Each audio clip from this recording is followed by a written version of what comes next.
Broadcasting live from Castle Lockmere on the plain of Eldraine. This is Tap Tap Concede. Welcome everybody, Graham here. Cameron here. And James is over on tech this week, and we're going to be talking about whatever strikes our fancy, which is to say we don't have a particular subject. Let's fill 30 to 45 minutes. It says in the opening titles, casual discussions of casual magic. Here we are. We're gonna talk about, probably Eldraine centric. Yeah. And before we get to that, a reminder that, of course, this show is brought to you by CardKingdom.com. Check out CardKingdom.com/LRR for all of your Card Kingdom needs. And, pardon me, if you tell them loading ready run sent me button, please, they will give you a little 1-inch button. I'm not sure. Wow. I think we still have In Response I Concede. But there's a bunch of new ones. I sent 4 in the other day, so there's a bunch of new ones coming. And of course, this show and everything we do is brought to you by you and your kind support of our Patreon at patreon.com/loading ready run. All right, so Castle Lockmere. Aladdin's Lamp or Star Destroyer?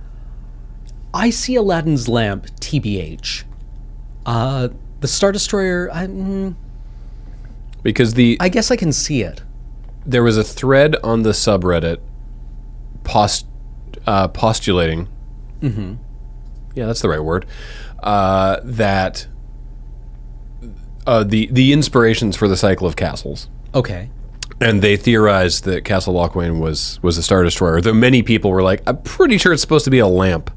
The green one, Castle Gruntelberg, what's it called? Garenbrig. Looks not unlike Pride Rock. The white one, Castle Ardenvale, is Minas Tirith from Lord of the Rings. And then this is where they get interesting. The blue one, Castle Ventress, is apparently something from the World of Warcraft. Oh. I've asked you this like 3 times, James. Where is this again supposed to be? Dalaran. Thank you. Dalaran, yes. Oh, wow, it is too. Yes, it's Dalaran. And then the red one, Castle Embereth, looks like Irontown from Princess Mononoke. Yeah. Okay. Neat. That's the supposition. Whether or not that's true, who knows? But there's a full-on Monty Python reference in this set. It could all be true. Not inaccurate. Yeah. Yeah. So we're gonna crack a pack, obviously, because we always crack a pack. But before we crack a pack, let's crack a much smaller pack because we still have a couple of these Throne of Eldraine premium promo packs lying around. Very exciting. And we got to open them up at some point, and why not now? All right, so there's an arena code. Ooh.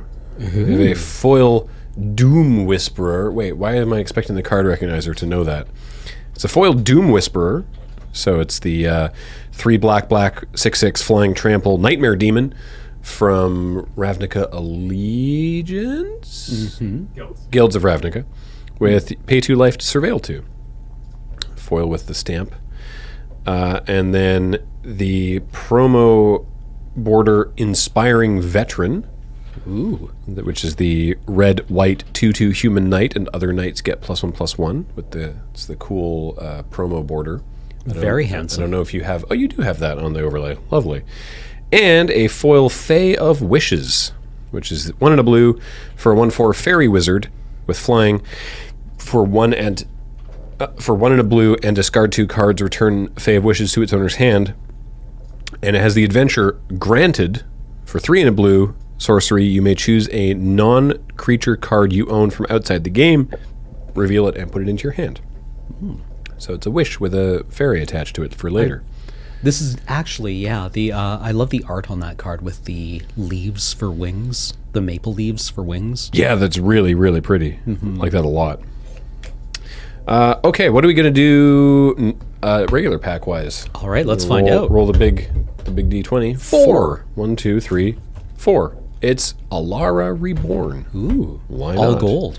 Oh, yes, right. Alara Reborn was the all-gold set. Cool. This was from the year 2009. This was 10 years ago, and there is no name on it. So 10 years. I don't know who it was who gave us who's responsible for this. Wow. Whomsoever you are, thank you. Oh wow, the storybook Fae of Wishes is gorgeous too. Yeah. I love the lighting from the, presumably whatever they've retrieved for you. Alrighty.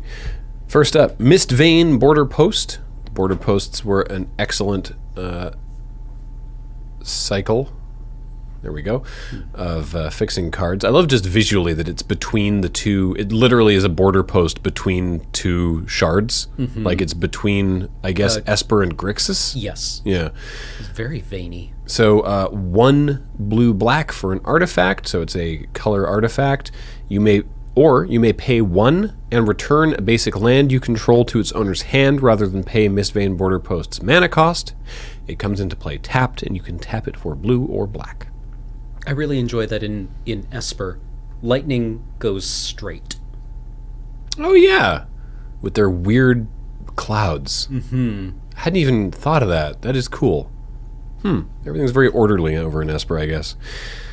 Singe Mind Ogre is 2 black red for a 3/2 Ogre Mutant.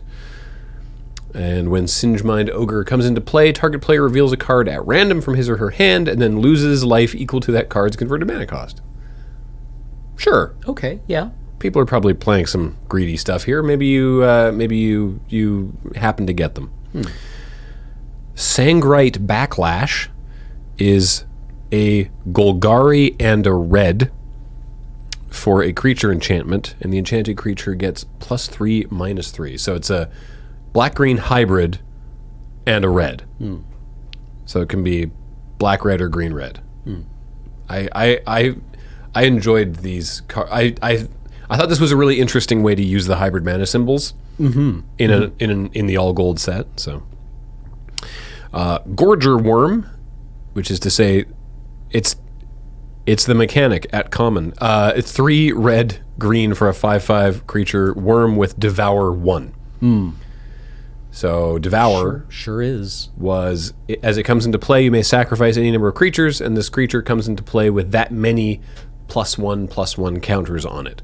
So the Devour N, the number was the number of counters?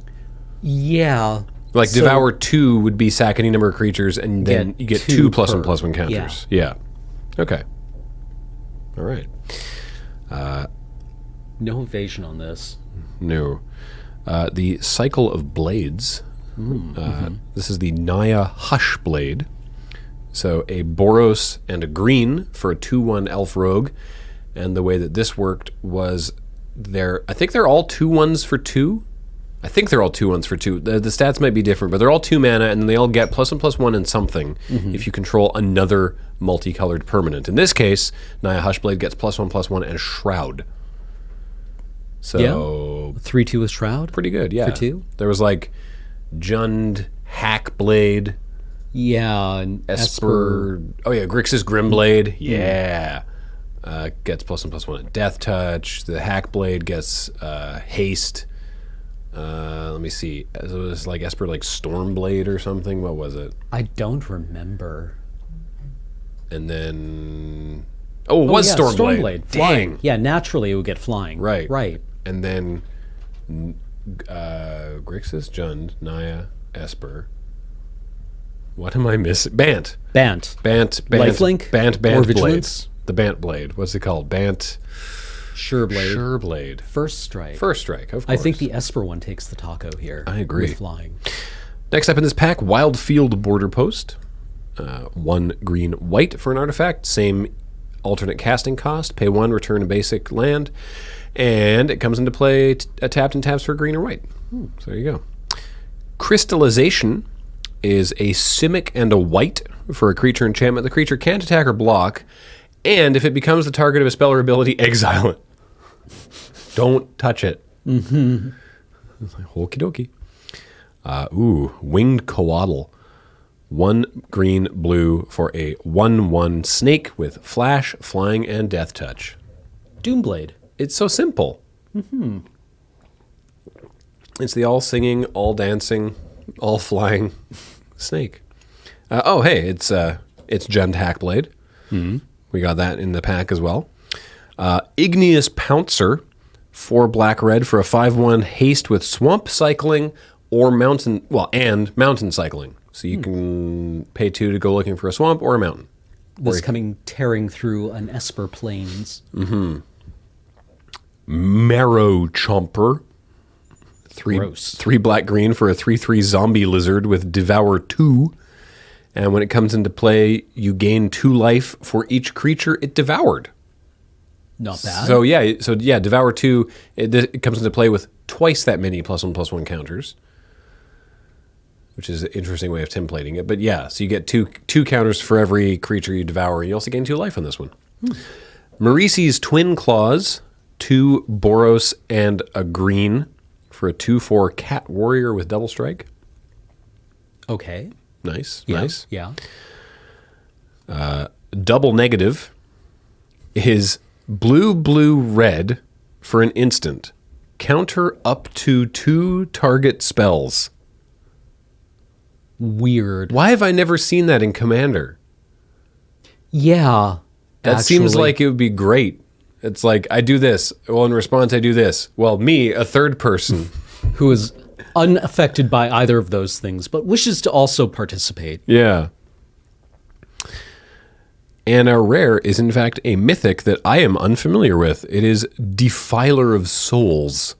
3 black, red for a 5/5 demon. At the beginning of each player's upkeep, that player sacrifices a mono-colored creature. Interesting. With really cool-looking art. Yeah, I've never seen this card before. So I guess Alara Reborn was never drafted by itself, right? I actually don't know how this set was drafted. Well, I assume it was the old style of Alara Reborn, Conflux, Shards of Alara. In which case, this would actually do something in Limited. Because Alara Reborn didn't have any monocolored cards. Right, yes. Of course, naturally. So, cool, though. Okay. So really cool art from itself. Paul Bonner there. Yeah, you don't have to sacrifice it to it.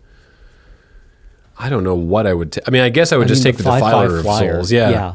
5/5 flyer for 6 that maybe gets them if you're not playing triple this.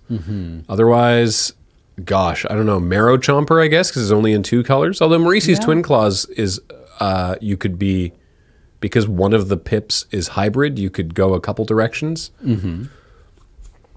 I think 3 color was probably fairly easy. It's probably to set fine. up. There's a lot of fixing. Maybe you just take fixing. I never drafted this format. Maybe you just like go hard border posts. Yeah. I mean, the border posts seem fine.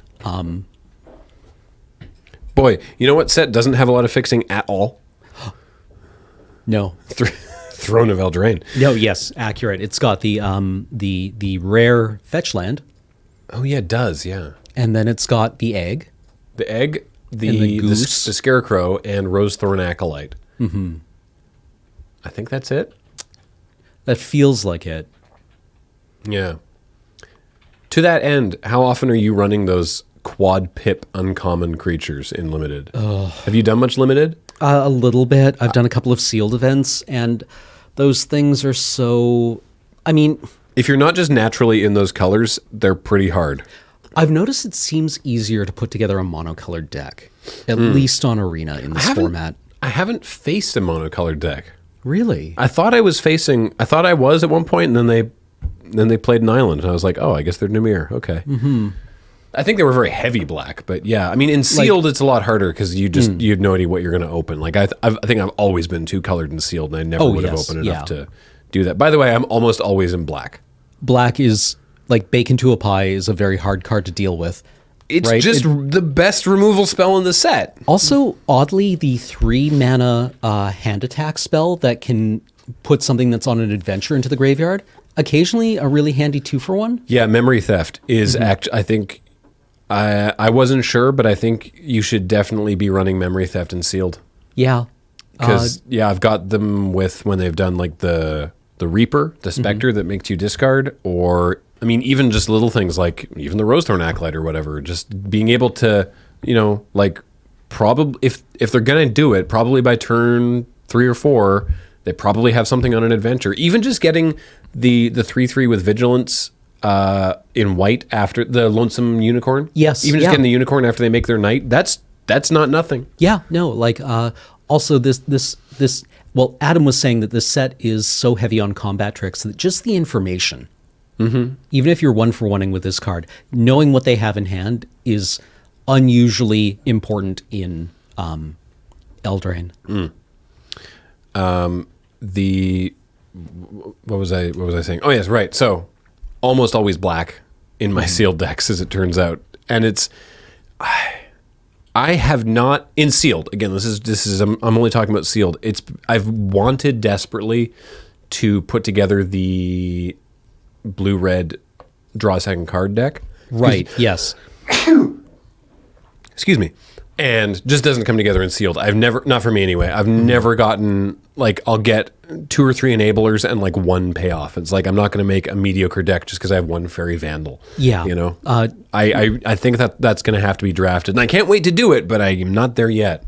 Like turning your opt into a combat trick always feels good. Yeah. Right? I haven't been able to pull it off yet. And my concern with those decks is they always feel very fragile because you can be like, all right, I put together all these cards for an interesting synergistic deck, and all of the creatures that benefit from it aren't very good unless they're actively benefiting from it. And you can quite easily just get run over by another deck. That's like, nice 1/2 that gets a benefit. I attack with this 2/1 knight at common with first strike. And you're like, but I thought common consensus was that white was not good. And they're like, I don't know, kill you. I think white's fine. Like, I don't know that you can make a balls to the wall aggro deck in the sealed in this format, but I've certainly been beaten by some pretty aggressive curves. Like someone, like they stalled out on 3 land and just rolled me, right? Because they're just like the Squire, the one that is a 2/2 combat trick. Yeah. And they're just like, I'm like, okay, I guess block. And then I go, cool, kill your thing. Next turn, I'm going to play another 2/1 and keep attacking with 2/1s that I don't care about losing. And I'm just whittling your life total down. And I'm sort of like, I'm really getting my butt kicked over here. But yeah, I think my favorite combo in sealed anyways, 100% is black-green. Oh, really? It's just so good. Well, the Green Knight is actually kind of a beating. The 4/2 haste that returns to your hand when you gain life. Yeah. Good with food, obviously. But Deathless Knight.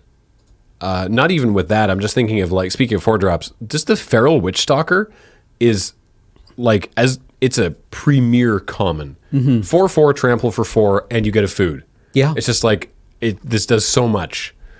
And it's all the graveyard recursion, what little there is all in black and green. So you've got Forever Young, which is useful for just like late game, be like, I just want to draw creatures for the next 3 turns. You know? I mean, obviously that's bonkers if you have Sir Conrad out, but Sir Conrad's already not particularly fair. Yeah. Sir Conrad. Cauldron's Gift, just to get a creature back. And then the Once and Future. I like Once and Future a lot. That's the green instant speed. It's 4 mana, 3 and a green. Instant. You get a card, not just a creature. Sorry, you get a card back into your hand and up to another one on top of your library. But if you have Adamant, which by the time you cast this, you can probably do, because it's 4 mana. You're not casting this on turn 4. You want to cast this later in the game. You just get them both back in your hand, right? So you like pass the turn, like threatening to, I don't know, eat some food or maybe activate a Bognaughty or something. And then if they don't do anything, that means you have to react. And you're like, great, tap out for this, get 2, like, you know, the 2 best cards you've already dealt with back in my hand. Yeah, exactly. Like in blue decks, paying 4 mana to draw 2 cards at instant is, you know, about on curve for limited. And this is better than 2 random cards off the top of your deck. Absolutely. Speaking of blue, the blue mill deck is kind of real. Like the merfolk, the 0/4 merfolk that adventures to mill 4, and then you run away together. Yeah, so you cast the adventure, mill for 4, and then play an 0/4. Block something with it, bounce. They attack with 2 creatures, say.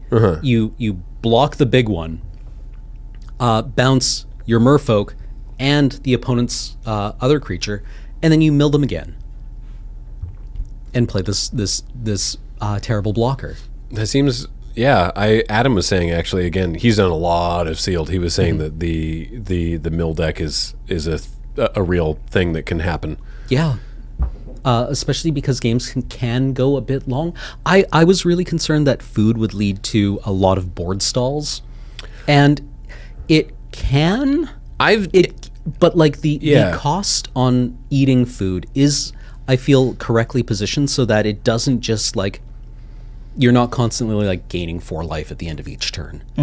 I've definitely noticed that I have entered situations where it feels like a game is over and then it keeps going for several turns because I can't quite close it because they're able to just... Because if they don't draw a relevant spell, then they have nothing to cast, so then they have all their mana up to eat food. But then I eventually still get there, it's just it takes a while, right? The... Blue-black, speaking of the mill deck, I had an entertaining interaction where... so there's the card Drown in the Lock, which is blue-black for an instant, and it's you either destroy a creature that is CMC less than or equal to the number of cards in the opponent's graveyard, or you counter a spell that is CMC less than or equal to the amount of cards in the opponent's graveyard. And that interaction, I had it, and it wasn't active. It wasn't like... It was like they had like 2 cards or whatever and didn't hit anything useful. And so there was one turn where I had a bunch of mana open, and I was able to counter their big spell with Didn't Say Please, which not only puts that spell into their graveyard, but also mills them for 3, and then use Drown in the Lock on their other big creature. That felt good. Yeah. That was a brutal turn. Yeah, that sounds like a good time. In paper, at F&M, if your opponent says please, are you obliged to not cast this spell? You know, I feel that by saying please, the opponent is really inviting their own doom here. Yeah. Like, you have to be like, I'm sorry, I didn't hear you. My apologies. I cast this please, and you're like, I disregard your please. And pretend that it didn't happen at all, and also claim that you didn't say it. It's like when you're dealing with a child and they're asking to do something that's unreasonable, but they say please, and it's sort of like, okay, I appreciate that you are saying please and using your manners. That is good. Still no. Yep. The answer is still no, but I'm glad you asked nicely, right? Yep. It's not literally a magic word that just because you say please, it means the thing has to happen. What else has been really good? Just stuffing the cat in the oven over and over again. Just bake that cat. I had a game with Sir Conrad where it was like I attacked with the Cauldron's Familiar. This is the cat. So it's 1/1 for a black. ETB, your opponent loses 1 life and you gain 1 life. And then you sack a food to bring it back from your graveyard to your hand. And it doesn't look like much on its own. But with Witch's Oven. Yeah, so Witch's Oven, the cat oven combo is very good because Witch's Oven is just tap and sack a creature and create a food, and if the sacked creature's toughness was 4 or greater, you get 2 food if it's a big meal. But yeah, so the Witch's Oven is just every turn you sack the cat, get a food, sack the food, return the cat to drain for 1 every turn. So that's sweet. I didn't have the oven, but I had Sir Conrad. Ooh, who also good. Is just the Swiss Army knife of creature graveyard stuff happening. So 3 black, 5/4 human knight.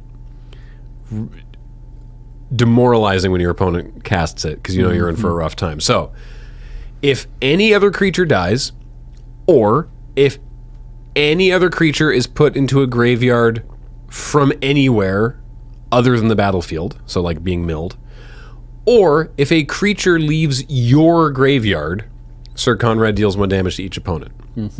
So I had him out and attack with 2 Cauldron's Familiars, and my opponent lets 1 through and blocks 1. And it would have been... In that scenario, ignore the first Cauldron Familiar. In that scenario, if you don't block, you take 1. Right. If you block, you take 3. Yes.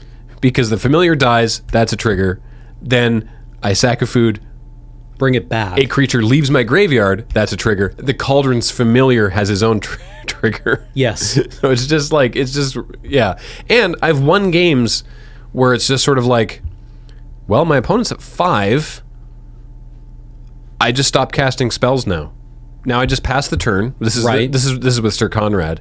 At the end of your turn, I activate Sir because there's more text that I haven't read. Activate Sir Conrad 4 times, untap, activate him 4 more times. Because his ability is 1 and a black. Each opponent puts the top card of their library into their graveyard. Each player. Each player, not each opponent. Each player. Thank you. Right. Yes. So this also hits your own. So that counts as creatures going into graveyards. So if you both hit creatures, that's 2 damage to your opponent. Yeah, he's great. So you just go Sir Conrad. activate, untap, activate. And they're probably dead by that point. I've also won a game on mill by doing that. Didn't win on damage, but milled them because they'd drawn so many cards. Yeah. But I was like, oh, they have 7 cards left in their library, and I have like 15. All right. Well, yeah, I guess I win this race. Yeah, here we go. Sir. I love Sir Conrad. Definitely my favorite of the uncommon legendaries. Because Sir, what's her name? The red blue one? Oh, the blue one, Sir Eleonora. Yeah, Eleonora. It doesn't impress me that much. Although the red one, Sir Kara. Yeah, Sir Kara's good. Yeah, Sir Kara's 3/3 for 3 red. Taps to deal 1 damage to any target. Any target. Classic pinger. Just tap to deal 1. Makes combat heck. But then also, whenever Sir Kara or any instant or sorcery you control doesn't even have to be red, which I thought was what it said. Any instant or sorcery deals damage to a player. Exile the top card of your library. You may play that card this turn. You just have to pay for it, but you can just play it this turn.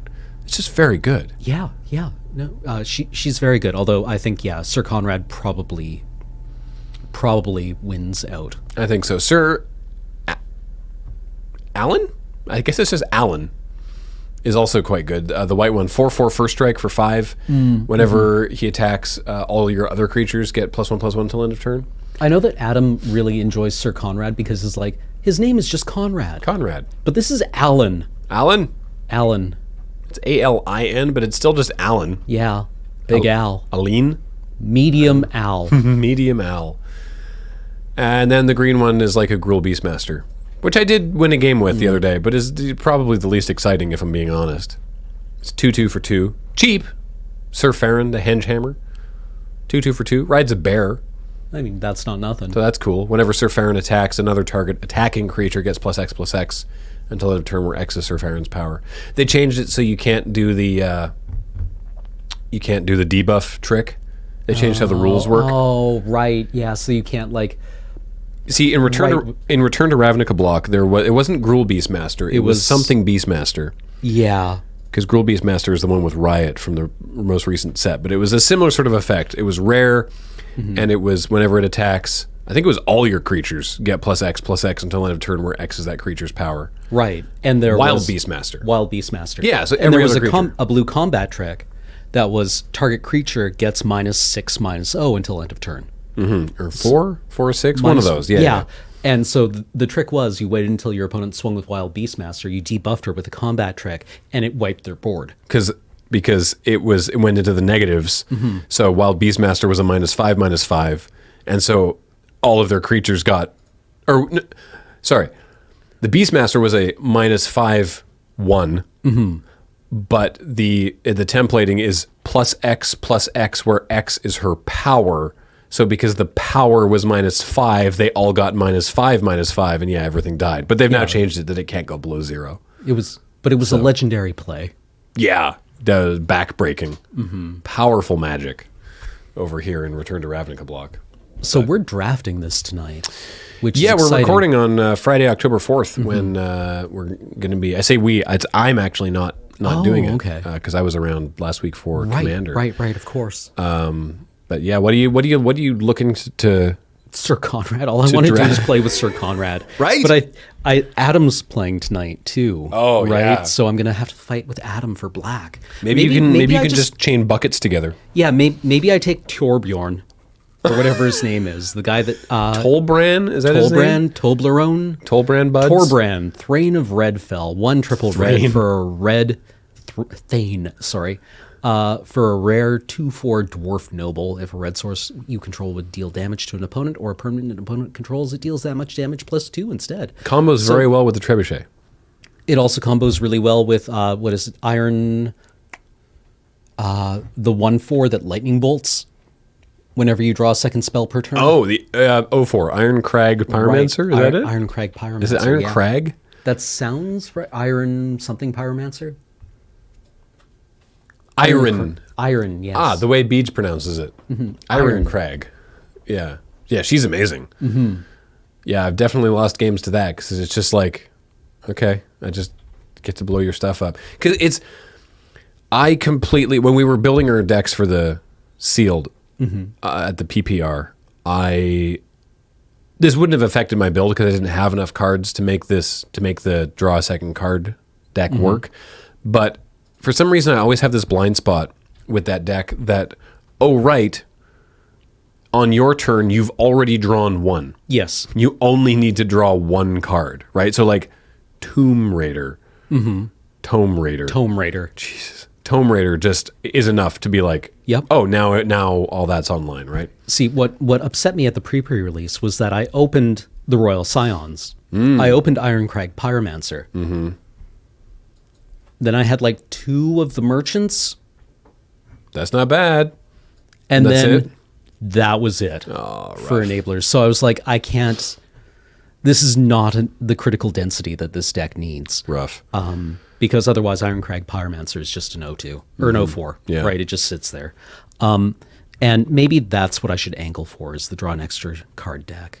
It's useful to remember the cards that can draw you 2 cards at instant speed. To use them on your opponent's activate turn. those things on your opponent's turn. So like Witching Well.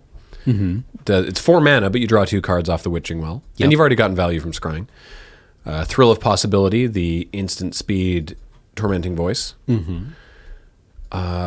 There's what else is there? The Enter the Story isn't instant, is it? The like 7 mana thing that's cheaper. I want to say it is, actually, with Adamant. Into the Story, it is an instant. That's draw 4 cards. That's really good. Yeah, so that's 5 blue, but it costs 3 less to cast if an opponent has 7 or more cards in their graveyard.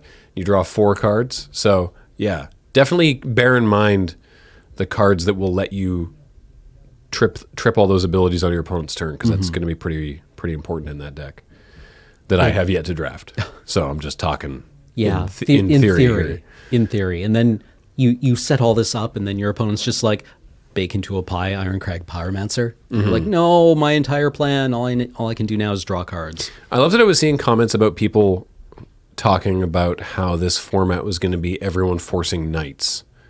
And yeah, I've been like actively avoiding knights because all the other stuff is more interesting to me. Yeah. Well, like, I still don't have a good sense for how fast the knight deck can be. Do you want to play the Weaselback Red Cap? The 1/2 1/1 Wibbledap Slipdash. No, it's 1/1 for 1 with bad fire breathing. Right. But it's a knight. Yeah, it is. It's a 1/1 for 1 with 1 and a red, and it gets +2/+0. Yeah, with fire wheezing. So it's like, do you just go turn 1 that thing, turn 2, like how harshly do you want to be curving out here? Or is that not actually really worth a card in your deck, even though it's a knight? Yeah. No, the 1/2 double strike I actually think is quite good. Like double strike, even a 1/2 double strike is actually startlingly irritating. Sure, it trades for a 2/2. Yeah, Raging Red Cap is 2 and a red for a 1/2 with double strike. So it's only 3 mana. Yep. But if you can augment the power of this card in any way, even just put your Goblin Knight into a pair of glass slippers. Yep. Or 1 glass slipper. Yeah, you're going to the ball. Inspiring Veteran, which we opened yeah. here. Right, yeah. Like, these cards can get away from you. Right. I even like the 2/1 First Strike Knight at common in white. Oh, yeah, Youthful Knight. 2/1 First Strike for 2 is just good. Yeah. Oh, yeah, James brings up Weapon Rack, which... The inversion of Serrated Arrows. Yeah. So Weapon Rack is a 4-mana artifact. It enters with 3 +1/+1 counters on it. And you can tap it to move a counter from Weapon Rack onto target creature only at sorcery speed. So you can't get tricky with combat with it. But Yeah, I don't... I bring that up only because we had this happen to us yesterday while we were streaming. Really? Somebody just went from the 1/2 double strike into weapon rack, and then tap it, move a counter, tap it, another counter, tap it, third counter, all on the same creature? All on the double strike creature. Because if you don't have an answer to that quickly, all of a sudden your 1/2 double strike is now a 3/4 double strike or a 4/5 double strike. Yeah. And that becomes harder to deal with. Yeah, wow. All right. I feel like weapon rack is... I feel like generally it is not as good as you want it to be or think it might be, but if you... in the right deck, it might really shine. And the trick is going to be knowing what that is. Because like, it sounds like that was a great use of it, and I've seen other good uses of it, but I feel like I've seen other uses where it's like, well, yep, you spent 4 mana and a lot of time to make your creatures incrementally larger, and that didn't help. Yep. Yeah, now your creature is a 4/3 that still can't swing. Past my Spore Cap Spider. Yeah. Like... I do like Spore Cap Spider, by the way. Not like a high pick, but it's just nice to have a 1/5 reach for 3 in the green deck. It's like, let's just okay, slow down a bit. Yeah, let's just say no to an entire strategy. I hadn't read the flavor text on this. After years of taunts and aerial assaults from Rankle's minions, the witches of Merrily Forest acquired new familiars. They're like, all right. I like cats. I'm a cat person. I enjoy cats. Not a great familiar against... fairies and jerkwad fairies. Yeah. What if, and go with me on this, what if Enormous Spider? There's nothing in the Witch's Handbook that says we have to use cats as familiars. Yeah. Have you faced Rankle, by the way? I have not. I got very, very lucky, and then I was able to craft a bounce counter thing after getting hit by Rankle once. But yeah, Rankle, Master of Pranks. The Prankle? 3/3 for 2 black, flying haste. And whenever Rankle deals combat damage to a player, choose any number of these. There's 3 abilities. Each player discards a card, each player loses 1 life and draws a card, and each player sacks a creature. It's symmetrical, so it's fair. Yeah.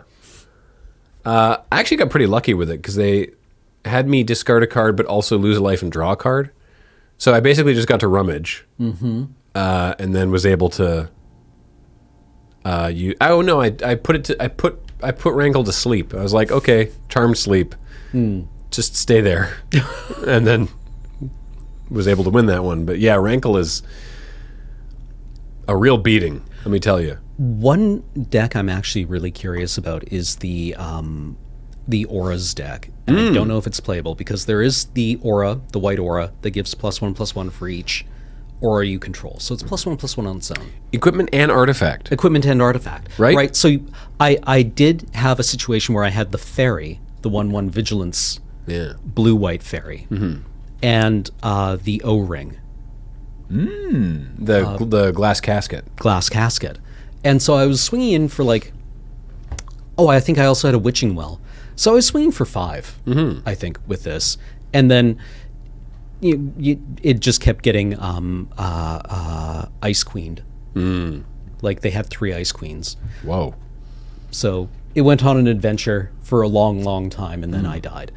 But I felt in theory that that it could have been good, but you have the Tron player bane of going all in on one creature. In the same realm as the drawing a second card, your draw step counts towards the drawing a second card. I often forget in a situation like this. We're talking about All That Glitters, by the way, is the name of the card. It's 1 and a white enchant creature. It gets +1/+1 for each artifact and or enchantment you control.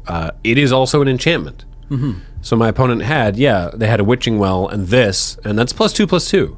Yeah. And I was like, oh, that's actually already annoying. If they get a third thing down, it's going to be a problem.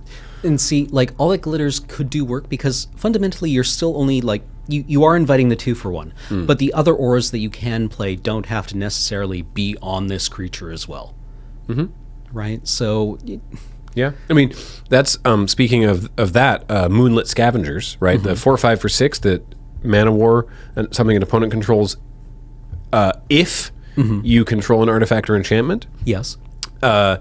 Sometimes I will forget that, like, oh, that Charmed Sleep, or that's so tiny on my opponent's creature is mine. Yeah.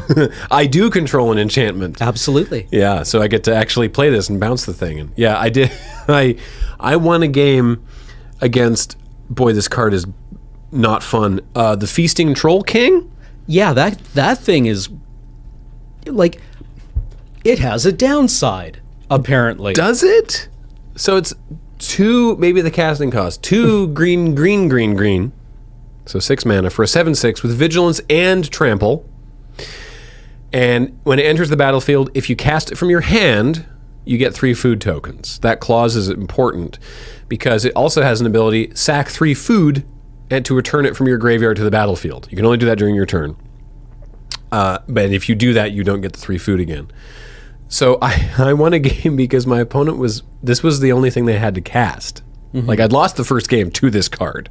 As you do. So this was draft. So game 2, they played it, and I bounced it with the Moonlit Scavengers. Right.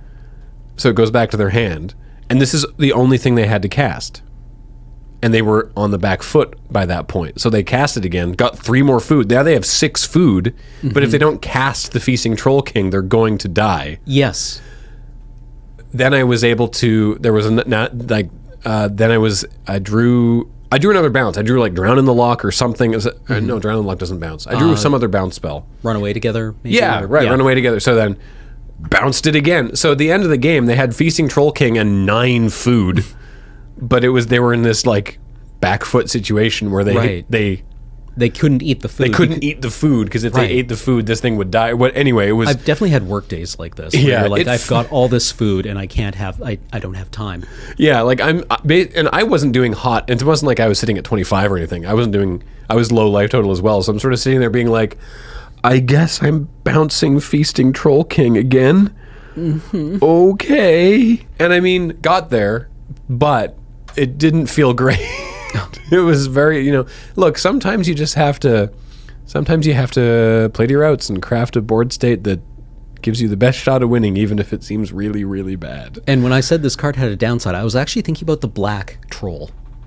The black rare one that makes goats. Clackbridge Troll is unreal. Yeah. What is it, an 8/8? It's an 8/8 with trample and haste for 5. Yes. The quote downside is that when it enters the battlefield, the opponent gets 3/0/1 goats. And then the third ability, I don't think is a downside, because it's at the beginning of combat on your turn, any opponent may sack a creature, and you've just given them 3 creatures to do that for at least 3 turns. But if they do that, you tap Clackbridge Troll so it can't attack them. And then you, the controller of Clackbridge Troll, gain 3 life and draw a card. That's not a downside. Yeah. That also presumes that this is the only thing you have and are not also swinging in with like your 3 and 4 drops. Yeah. Right. I felt so happy the other day, yesterday, I was able to barely win because my opponent played Clackbridge Troll and I had Crown of Thorns. Is that it? Thorn of... Or... It's the single black mana combat trick +2/+1 and Death Touch. Oh. So I was able to just block with a goat and soak up 2 damage and take 6 from the trample, but kill the Clackbridge Troll on the turn it was. They were like, "Do you want to sack a creature?" I'm like, "No, bring it on." At that point, you should be like, what's going on here? Yeah, right? As the opponent, be like, why didn't they? Although I had a Clackbridge Troll, and my opponent was like, "I'm never letting you gain life or draw cards. I take 8," and I'm like okay. And then the next turn they went, "I'm taking 8 again," and I was just like, resolves. Go right ahead. You're at 3. Like, this is definitely a situation where like no good outcomes. No, this card is unreal. It's 5 mana. Yeah, that's baffling to me. And it's only a rare. So. Speaking of only a rare, James and I had a lot of fun the other day on Arena in 2 different decks, actually, with Lockmere Serpent. That was the opponent's reaction, too, yeah. 6 mana for a 7/7 with, Flash, just for fun. Yeah.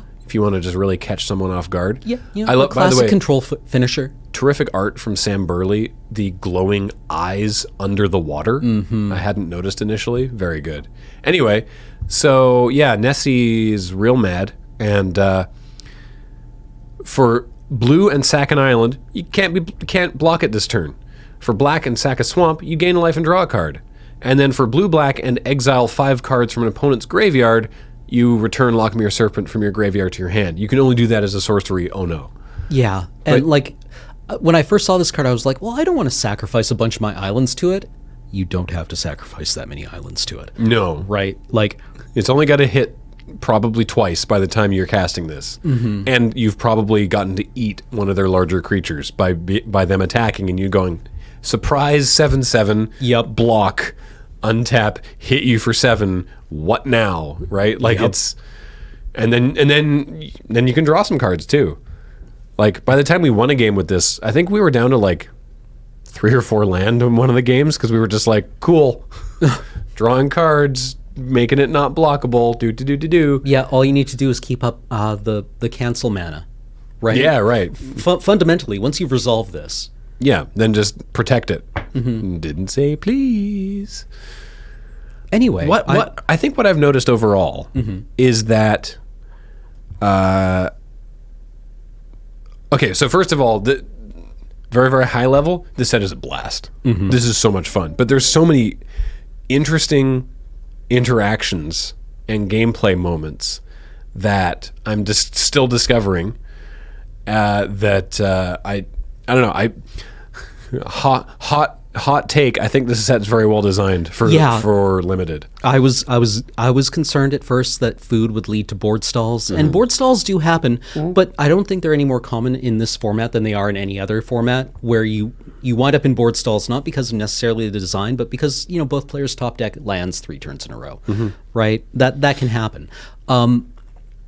But yeah, there's a lot of interesting jockeying for position in early games that I really enjoy, and a certain amount of inevitability as well. Yeah. Right? Like, I keep thinking of, and this was sealed, not draft, but Vince, when I was playing Vince in the pre-pre, and had 2 trebuchets. And that was a game that could probably have gone on for a lot longer before the trebuchets actually got there. But... there was no way out of that situation. Yeah. Right? Which I think is interesting. Like the ability to look several turns into the future. See how the story ends.